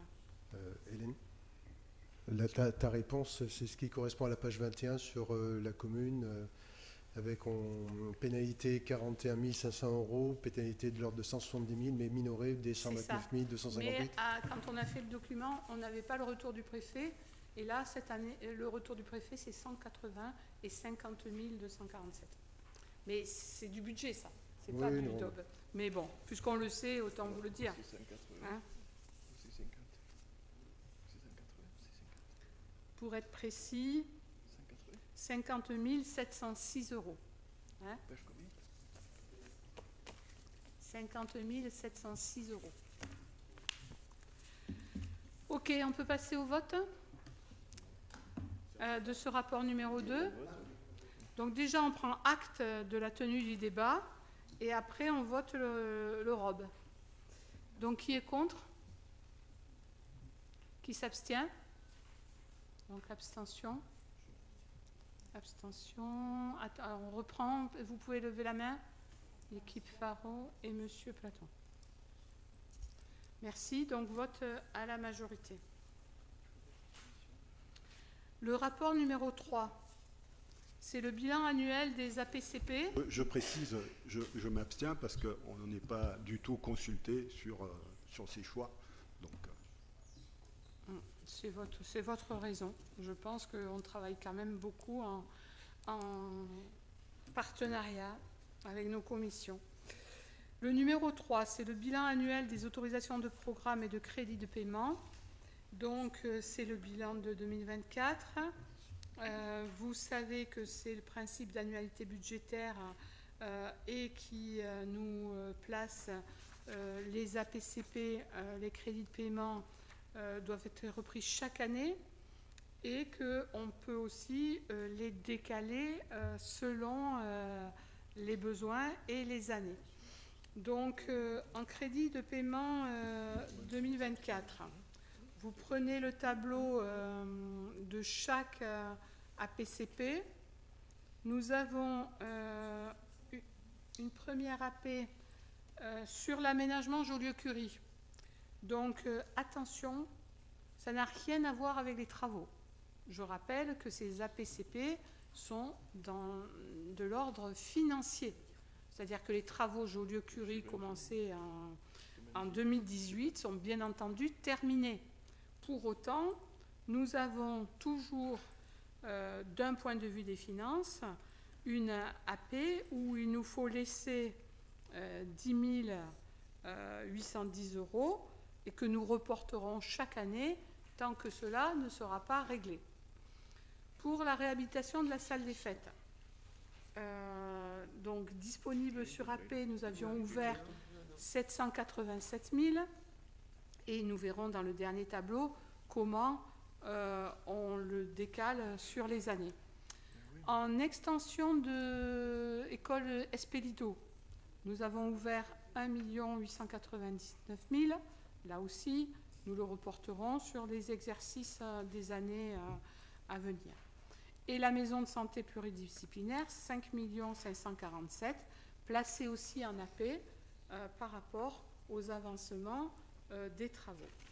Donc, si vous le placez dans les années,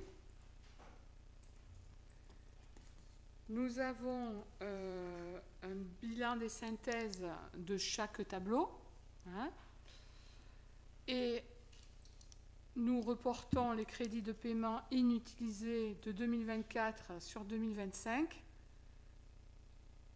en changeant bien entendu les montants selon les avancées des travaux. Donc c'est le dernier tableau qui est important pour les crédits de paiement de 2025. Nous aurons donc toujours dans l'aménagement Joliot-Curie ces 10 810 qui sont une queue de finances à rester. Nous aurons 787 000 pour la salle des fêtes.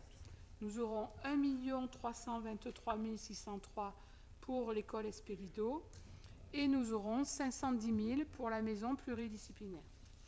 Donc, je vous demande du coup d'approuver ce bilan de synthèse et de reporter ces crédits selon le dernier tableau que je vous ai donné.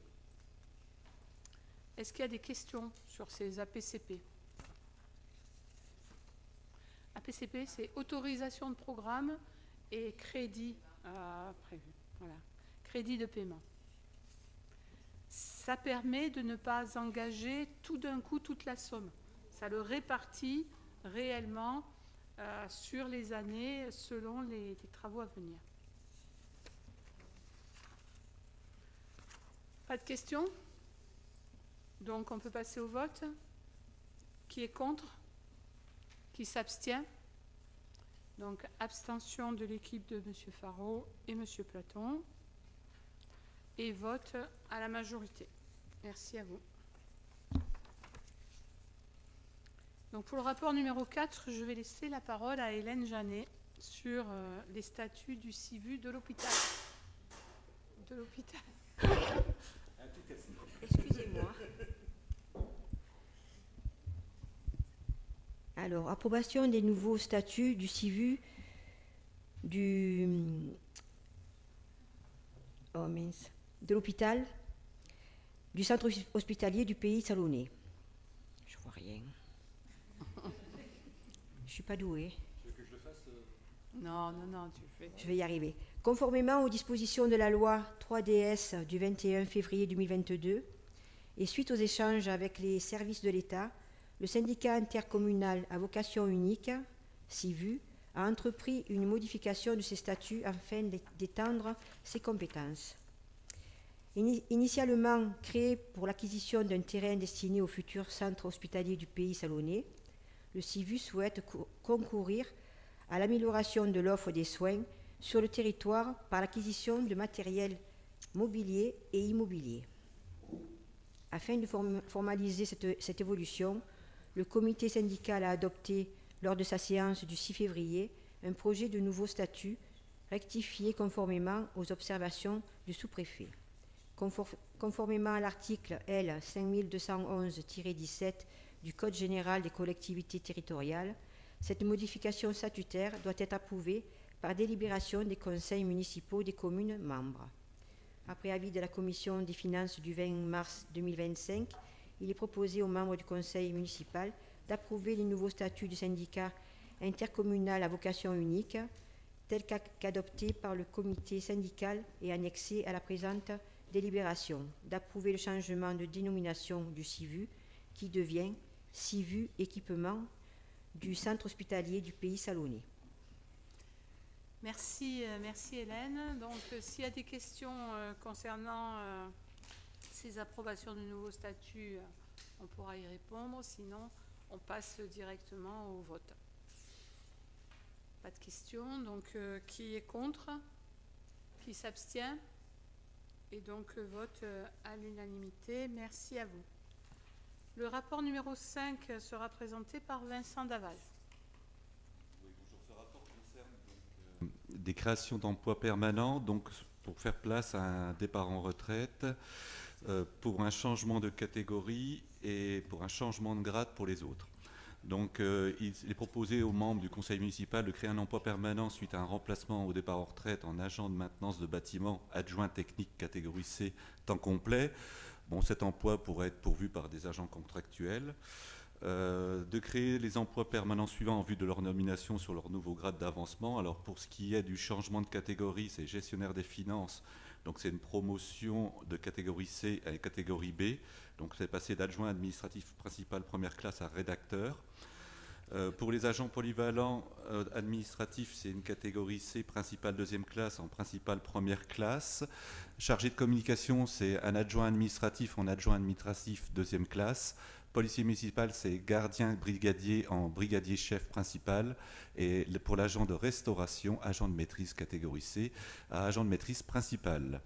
Donc après avis de la commission des finances du 20 mars 2025, il est proposé aux membres du conseil municipal de créer les emplois subvisés, de modifier le tableau des effectifs en conséquence et de dire que les crédits nécessaires sont inscrits au budget chapitre 012 pour les charges du personnel. Voilà, donc délibération classique par rapport aux avancements des agents. S'il n'y a pas de questions, on peut passer au vote. Pas de questions. Donc, qui est contre? Qui s'abstient? Et donc, vote à l'unanimité. Voilà, donc concernant les rapports, nous en avons terminé. Juste vous dire, pour en information, avant de passer aux décisions du maire, juste en information diverses, dimanche à 17h à la salle d'Annie, le concert en faveur de la nouvelle vie du petit Louis. Malmort Entreprendre aussi fait un printemps créatif le 13 avril. Et nous venons de recevoir de la métropole une réunion le mercredi 2, 18h en salle d'Annie sur le PLUI. Hein, donc on va afficher, mais on l'a reçu aujourd'hui.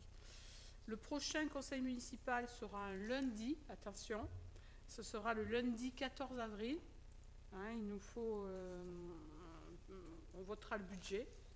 Et bien entendu, en espérant avoir le quorum, il y aura quelques rapports sur le budget et les subventions. On a passé déjà à la commission, les commissions ont été faites. L'heure, c'est 18h30. Ouais. Voilà. Est-ce qu'il y a des questions sur les décisions du maire? Il y en avait 4 pages, 3 pages. Rien de très particulier. Pas de questions sur les décisions du maire? D'accord. Je n'ai pas reçu de questions écrites. Donc, voilà. S'il y a des questions orales, on peut le faire rapidement. Et du coup, on peut terminer correctement à 20h25 ce conseil municipal. Oui, Monsieur Platon, Question rapide. Concernant donc le PLUI et la modification numéro 3 du PLU. L'été dernier, le 12 août, en tant qu'association, on avait demandé à être concerté sur le PLUI et sur la modification numéro 3 du PLU. Donc sur le PLUI, on a effectivement reçu une invitation pour rencontrer l'équipe de la métropole et qui nous a annoncé qu'il y aurait des réunions publiques.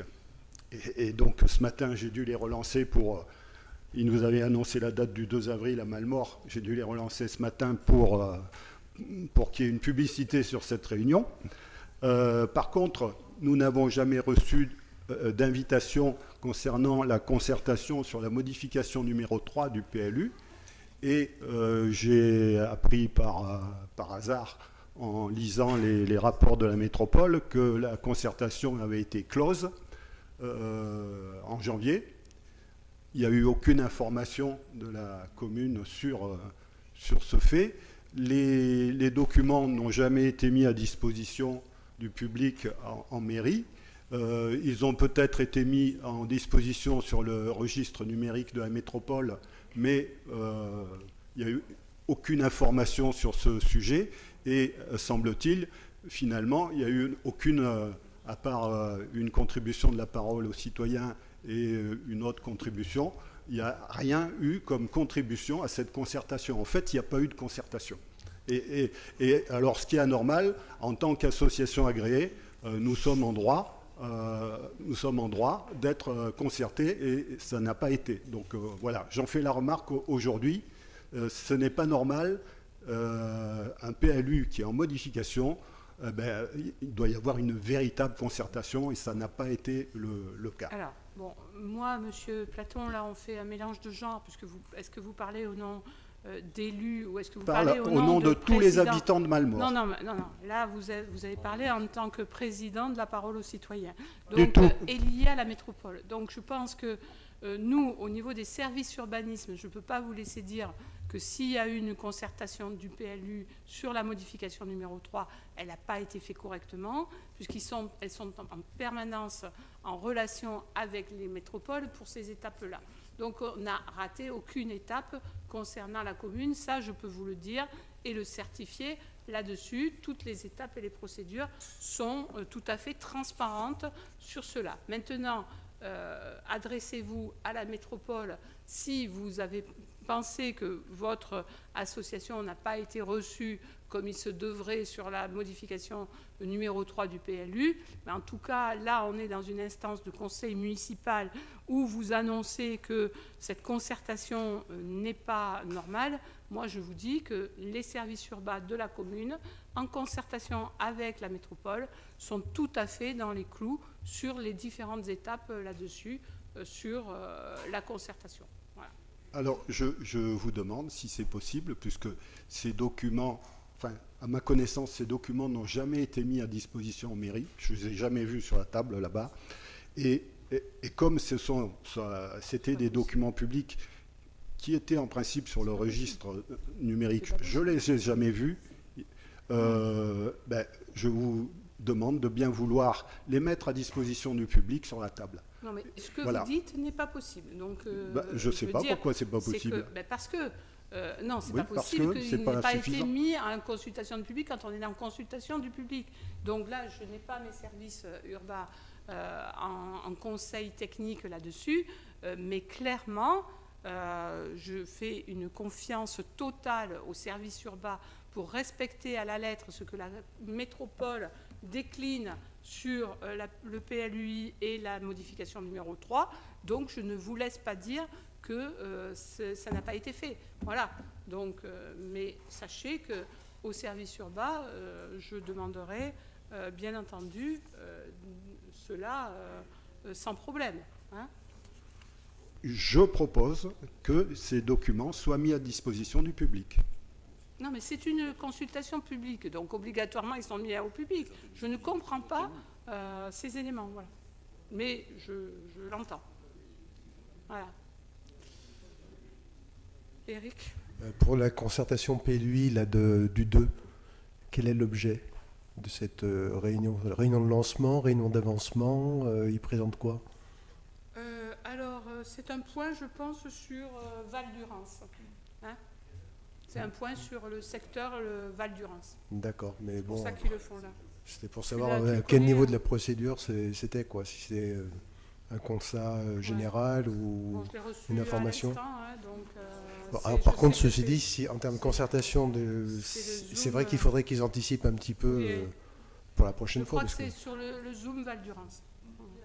Ouais. À ma connaissance, c'est une présentation en vue du PADD, de fixer le PADD au mois de juin.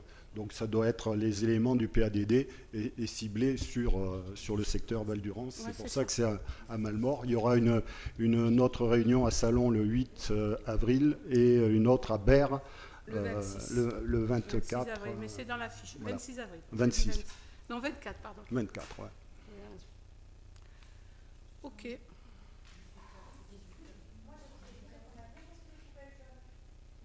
Oui, c'est vrai.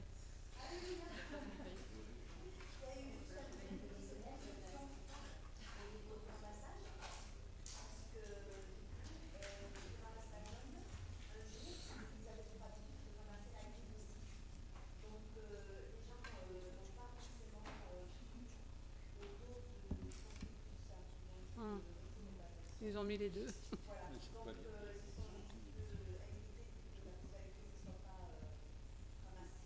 Des ordures. Non, mais c'est bien aussi de dire, en effet, les avancées. Et on l'a posté d'ailleurs, les poubelles jaunes en campagne, c'est une bonne chose. Et le changement, le ramassage change, et c'est le tri un jour et les ordures ménagères un autre jour, donc c'est bien. Très bien, merci. Donc on clôt la séance et merci à vous.